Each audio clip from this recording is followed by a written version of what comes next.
रहीम, अस्सलाम वालेकुम नाज़रीन। मैं आपका मेज़बान वसीम कुरैशी और प्रोग्राम आप देख रहे हैं K2 टेलीविज़न से अहवाल कश्मीर।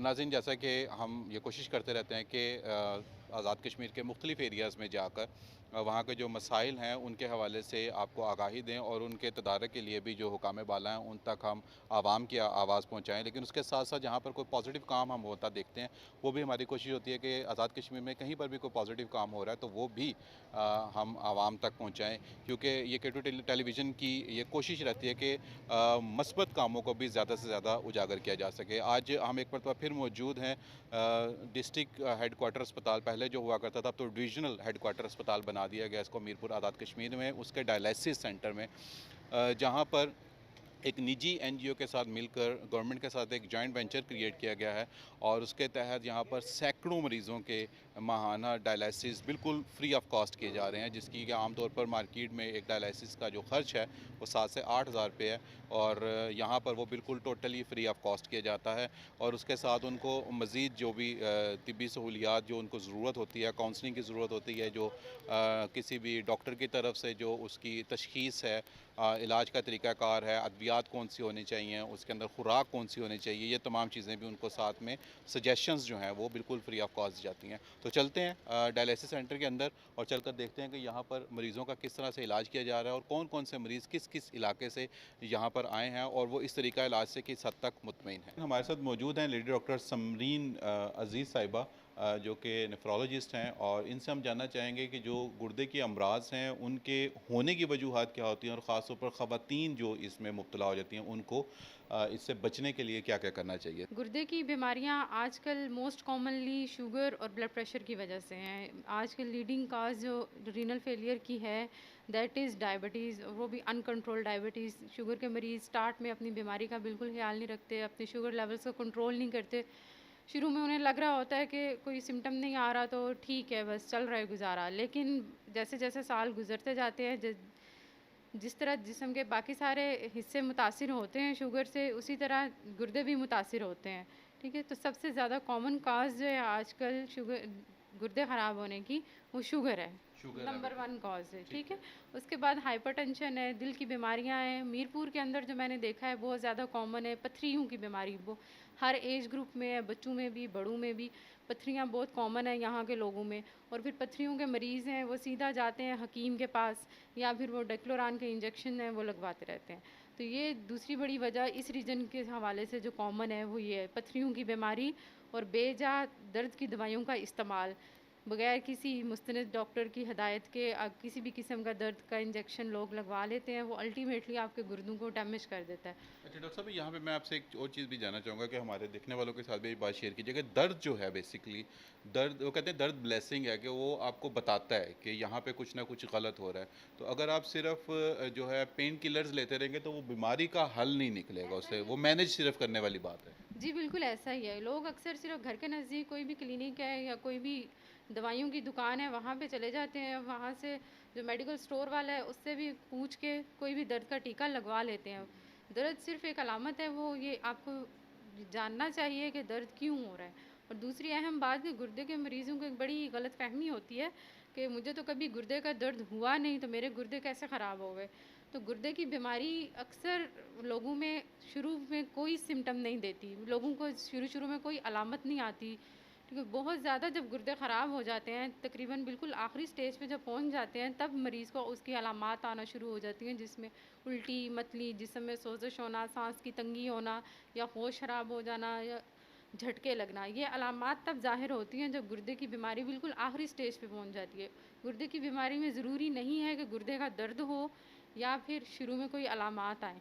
इसीलिए अगर आपकी फ़ैमिली में किसी को गुर्दे का मसला है या आपको शुगर है या आपको ब्लड प्रेशर है या आपको पथरियों का मसला है, तो आपको रेगुलरली अपना गुर्दे का फ़ंक्शन जो है वो चेक करवाते रहना चाहिए। बिल्कुल सही है। और पत्थरियाँ जो हैं वो ग़ालिबन अगर साफ़ पानी का आप इस्तेमाल नहीं कर रहे हैं तो उससे स्टोन्स होने के चांसेस ज़्यादा होते हैं। जी, बिल्कुल ऐसा ही है, लेकिन अब तो मीरपुर में काफ़ी जगह फ़िल्टर प्लांट्स वग़ैरह काफ़ी लग चुके हैं, लेकिन स्टिल लोग ख़्याल नहीं रखते हैं। और दूसरी बात ये है कि अपनी खुराक का ख़्याल नहीं रखते हैं, पानी का इस्तेमाल प्रॉपर नहीं करते। जिस तरह का आजकल का मौसम है गर्मियों का, इसमें आप अगर अपना वाटर इनटेक नहीं बढ़ाएँगे या गुर्दे तक पानी नहीं पहुँचेगा, तो डेफ़िनेटली गुर्दे गुर्दे की हेल्थ जो है वो मुतासिर होगी। असल में गुर्दे की बीमारी 2 तरह की होती है, एक आर्ज़ी बीमारी और एक हो गई दायमी बीमारी। अगर गुर्दे की आर्ज़ी बीमारी हुई है किसी वजह से, किसी इन्फेक्शन की वजह से या कोई ऐसी दवाई खा ली है, तो उसमें कुछ सेशन डायलिसिस के बाद गुर्दे का फ़ंक्शन वापस आ जाता है। लेकिन जिन लोगों को गुर्दे की दायमी बीमारी होती है, यानी जिन लोगों का गुर्दे का फ़ंक्शन ख़राब हुए 3 महीने से ज़्यादा हो गया है या जिनका परमानेंट डैमेज हो गया है, उनको रेगुलरली सारी उम्र गुर्दे वॉश कराने पड़ते हैं, या फिर दूसरा हल है कि वो ट्रांसप्लांट करवा लें, नहीं तो सारी उम्र गुर्दे वॉश कराने पड़ते हैं। बात ज़हन में रखें कि ये बीमारी हमारे लाइफ़स्टाइल की बीमारी है ना, हमारे खाने-पीने की बीमारी है। तो अगर आपने इसको कंट्रोल करना है, तो गुर्दे की बीमारी को कंट्रोल करने का भी यही तरीका है। आपकी फ़िज़िकल एक्टिविटी एडिक्वेट होना चाहिए, आपका लाइफ़स्टाइल जो है वो सीडेंटरी नहीं होना चाहिए। एक्टिविटी आपकी इनफ होनी चाहिए।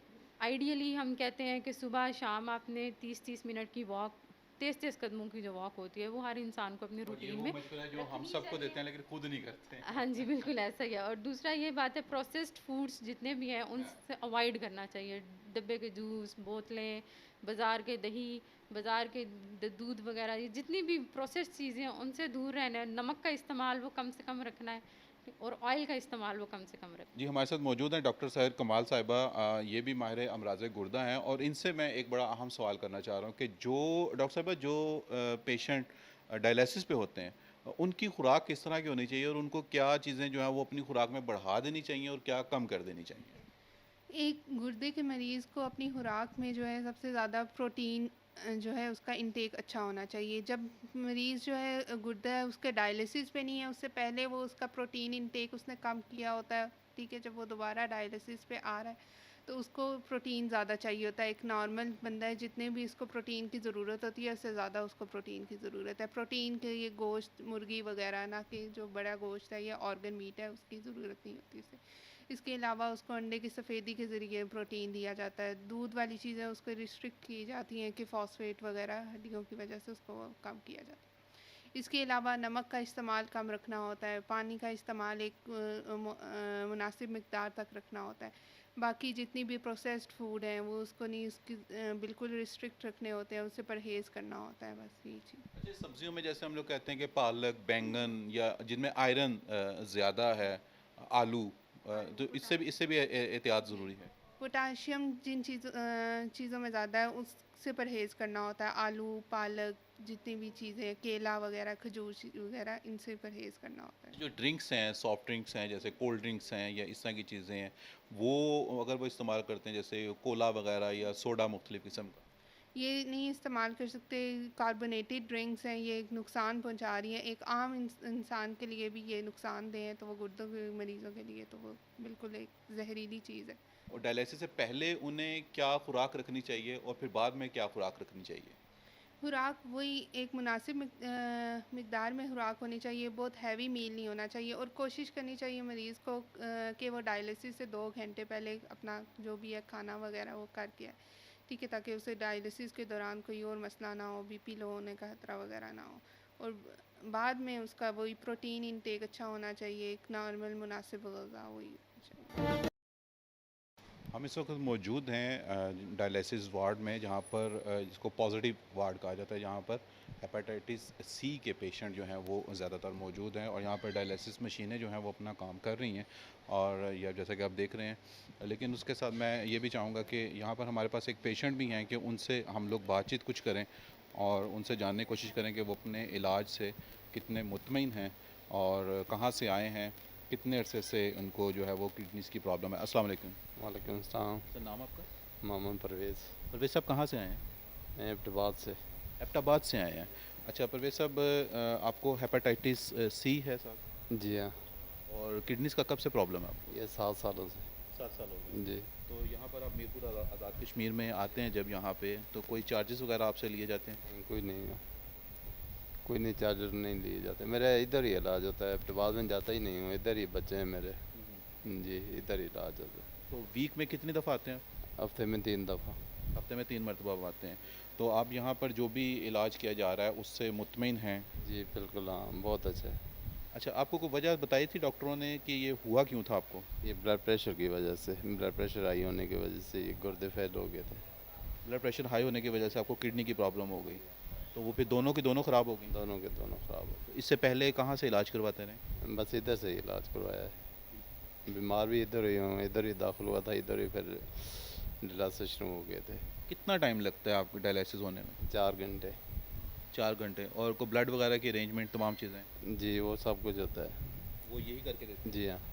बिल्कुल ठीक हो गया जी। इनको तकरीबन 7 साल हो गए और ये हफ्ते में 2-3 मरतबा यहाँ पर आते हैं। बेसिकली एबटाबाद से हैं और बता रहे हैं कि कोई भी किसी किस्म के चार्जेस भी यहाँ पे मुझसे नहीं लिए जाते और हम देख रहे हैं कि सफाई का बड़ा अच्छा इंतज़ाम है यहाँ पे और तमाम पेशेंट जो है वो मशीनें लगी हुई हैं और सबसे अहम चीज़ होती है कि ब्लड का अरेंजमेंट करना, तो ब्लड का अरेंजमेंट भी जो है वो अस्पताल की तरफ से किया जाता है। जी, इस वक्त हम लोग दूसरी वार्ड है जिसको कि नेगेटिव वार्ड कहा जाता है, यानी कि यहाँ पर हेपेटाइटिस सी के पेशेंट नहीं हैं। ये न्यूट्रल जिनको कहते हैं कि उनमें कोई हेपेटाइटिस की सिम्टम्स नहीं हैं। उस वार्ड में हम लोग मौजूद हैं और यहाँ पर भी बहुत सारे पेशेंट्स हैं। और उसके साथ साथ यहाँ पर हम एक और भी चीज़ जानना चाहेंगे कि जो यहाँ पे टेक्नीशियंस हैं उनसे हम ये जानेंगे कि जो मशीनें हैं वो काम कैसे करती हैं और इसका सारी का फ़ंक्शन क्या होता है। अस्सलाम वालेकुम। वालेकुम नाम सलाम। आपका? लाइबा रशीद। अच्छा लाइबा, थोड़ा सा मैं ये जानना चाहूँगा किसी भी मशीन के पास जाके हमें थोड़ा सा आप या किसी पेशेंट के पास जाके थोड़ा सा ये बता दीजिए कि ये सारी जो है ये फ़ंक्शन कैसे करती हैं। जी ठीक है, उस इत- मशीन के पास उस पे उसके पास ये सारा फंक्शन जो है, क्योंकि इसमें मुख्तलिफ़ किस्म की नालियाँ देख रहे हैं, मुख्तलिफ़ किस्म के कलर्स देख रहे हैं जी। हम जब डायलिसिस शुरू करते हैं 2 तरह से होते हैं, या तो उनका कैथ होता है या फिर उनका फेस्टुला होता है। जो पेशेंट का फेस्टुला होता है वो उनके बाजू पे होता है, जिस तरह हमारे पास ये पेशेंट है। इनका ऑपरेट होके फेस्टुला बनता है। फेस्टुला का मतलब ये है कि आपको एडिक्वेट प्रेशर मिल जाए कि वो प्रेशर मशीन में जा सके ब्लड का और फिर ब्लड आसानी से बाहर आए। उसके लिए हमारे पास 2 जगह होती है, ये होती है फेस्टुला वाली और ऊपर हमारे पास वेन होती है ताकि हम ब्लड को रिटर्न कर सकें। अभी जो फेस्टुला है यहाँ पे हम फेस्टुला नीडल प्रिक करते हैं, जिसको हम रेड कलर दिया हुआ है ताकि हमारे लिए इजी हो। यहाँ पे हमने प्रिक की, यहाँ से हमारे पास ब्लड बाहर आता है। ये BTL है, ब्लड लाइन होती है जिसके थ्रू ब्लड बाहर आएगा।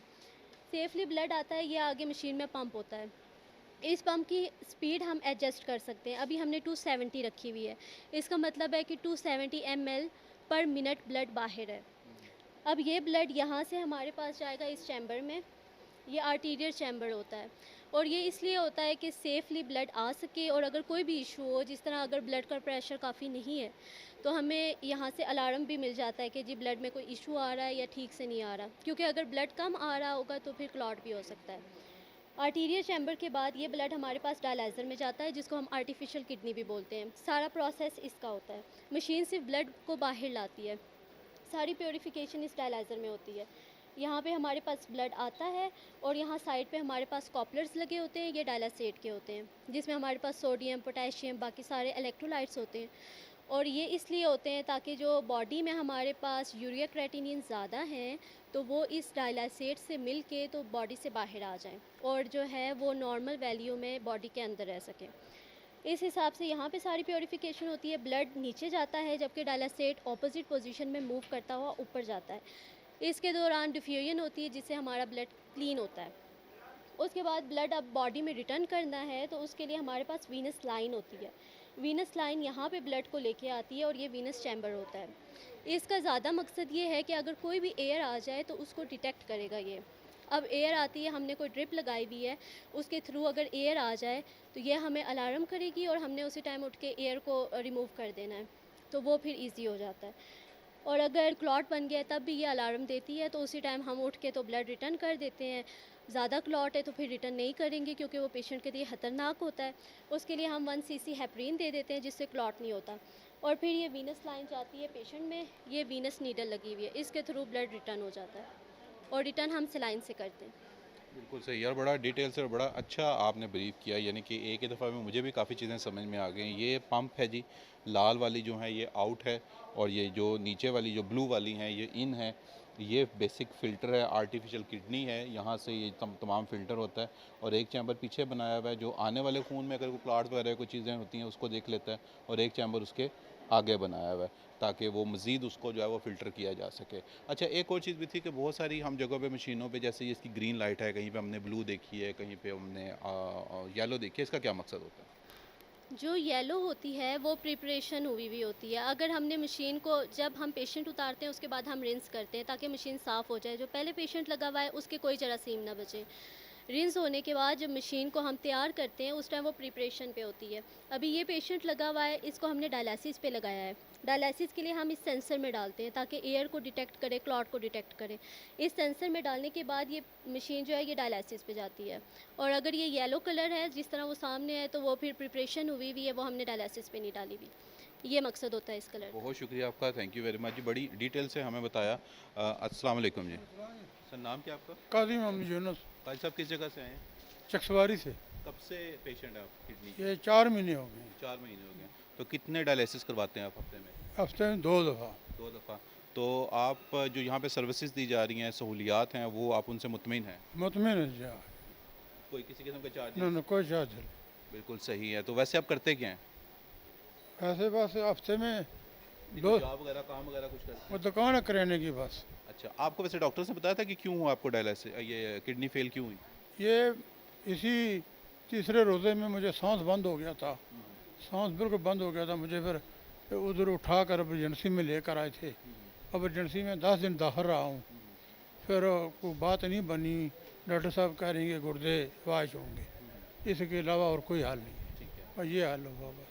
बिल्कुल ठीक हो गया जनाब। और भी हम लोग देख रहे हैं यहाँ पर काफ़ी ज़्यादा जो है वो पेशेंट हैं। एक पूरा एक उनका एक रिकॉर्ड भी बना हुआ है।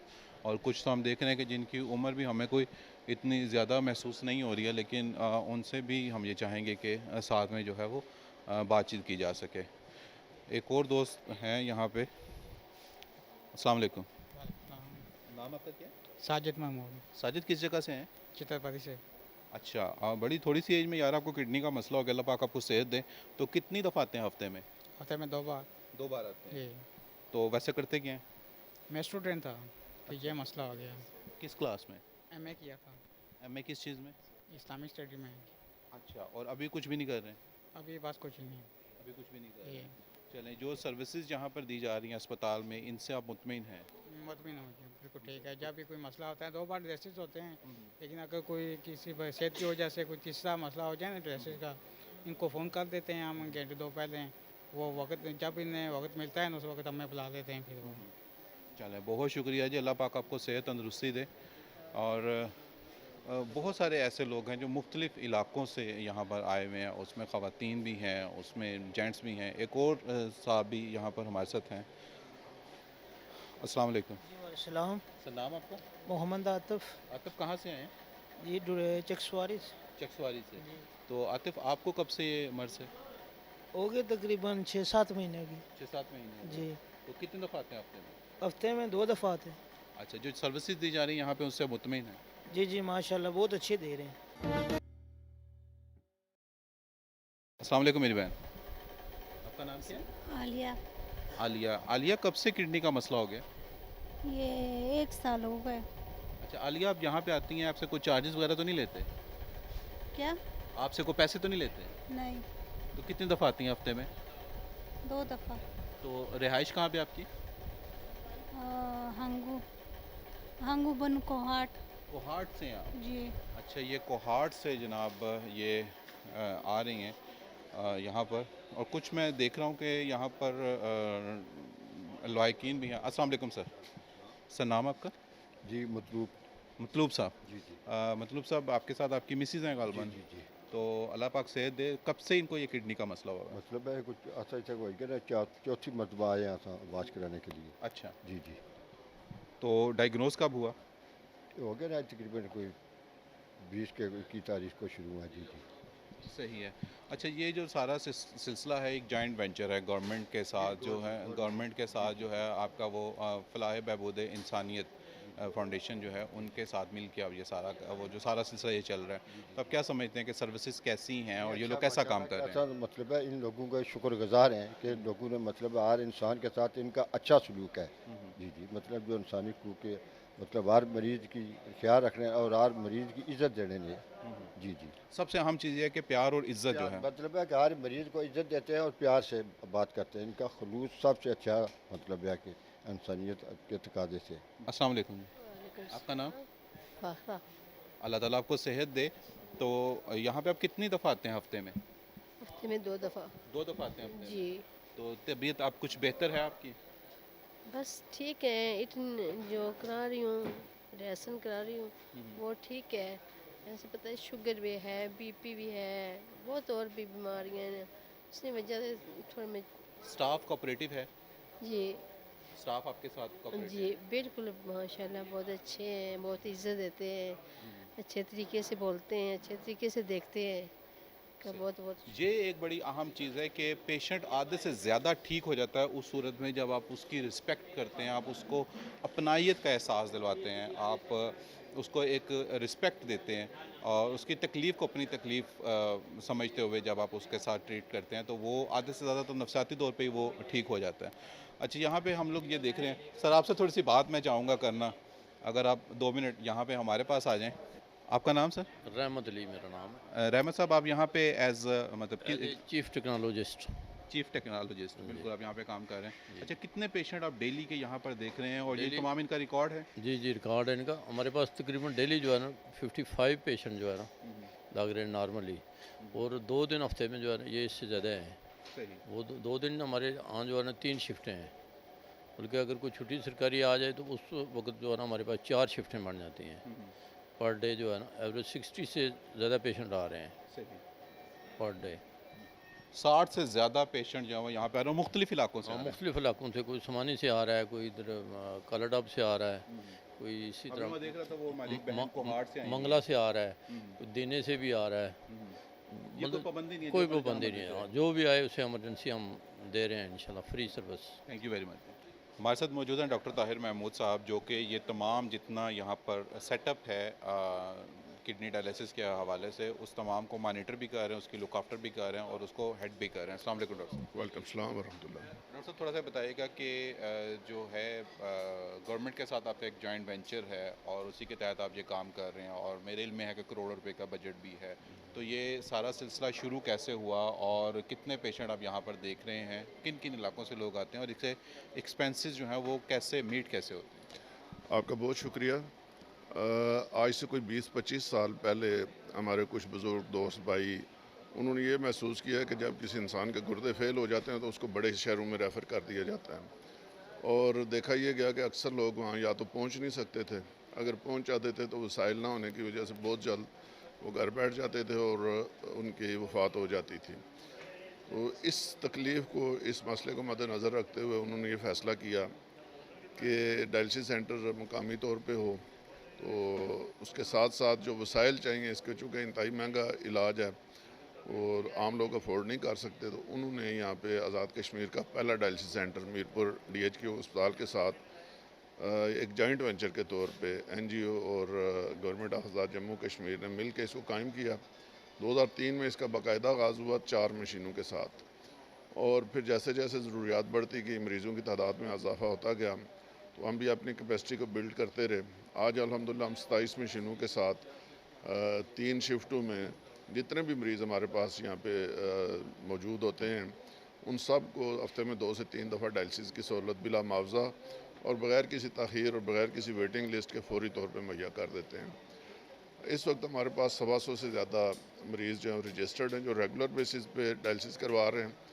आज के दिन में इस वक्त मेरी इतला के मुताबिक 4 मरीज़ ऊपर दाखिल हैं अस्पताल में, जिनको एमरजेंसी डायलिसिस किया जाएगा पहली दफ़ा में।